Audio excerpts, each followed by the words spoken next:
ইরানকে কখনোই পারমাণবিক অস্ত্র তৈরি করতে দেওয়া যাবে না, এ ব্যাপারে ফোন আলাপে স্টারমার ট্রাম্পের ঐকমত্য।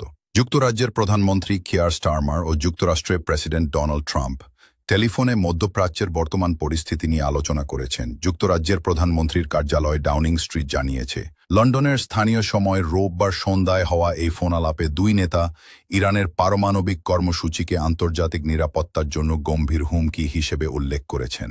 ডাউনিং স্ট্রিটের বিবৃতির বরাতে বিবিসির প্রতিবেদনে বলা হয়েছে, ইরানকে কখনোই পারমাণবিক অস্ত্র তৈরি করতে দেওয়া যাবে না, এই বিষয়ে তারা একমত। আল জাজিরার মাধ্যমে জানা যায়, ইসরায়েলকে শাস্তি দেওয়া অব্যাহত থাকবে বলে অঙ্গীকার করেছেন ইরানের সর্বোচ্চ নেতা আয়াতুল্লাহ আলী খামেনি। ইরানে মার্কিন হামলার পর দেওয়া প্রথম বিবৃতিতে খামেনি এই অঙ্গীকার করেন। এক্স পোস্টে দেওয়া খামেনির ওই বিবৃতিতে জানানো হয়, জায়নবাদী শত্রু বড় ভুল করেছে, বড় অপরাধ করেছে, এর শাস্তি অবশ্যই পেতে হবে এবং তারা সেই শাস্তি পাচ্ছে, তারা এখনই শাস্তি পাচ্ছে।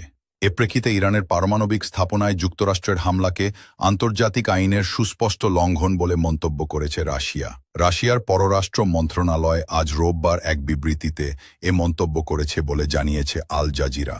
বিবৃতিতে বলা হয়, একটি সার্বভৌম রাষ্ট্রের ভূখণ্ডে ক্ষেপণাস্ত্র ও বোমা হামলা চালানোর এই দায়িত্বজ্ঞানহীন সিদ্ধান্ত, যে যুক্তি দেওয়া হোক না কেন, আন্তর্জাতিক আইন, জাতিসংঘ সনদ এবং জাতিসংঘ নিরাপত্তা পরিষদের প্রস্তাবগুলোর সুস্পষ্ট লঙ্ঘন এই হামলা। বিবৃতিতে আরও বলা হয়, আমরা আগ্রাসন বন্ধের আহ্বান জানাচ্ছি, চলমান পরিস্থিতিকে রাজনৈতিক ও কূটনৈতিক পথে ফিরিয়ে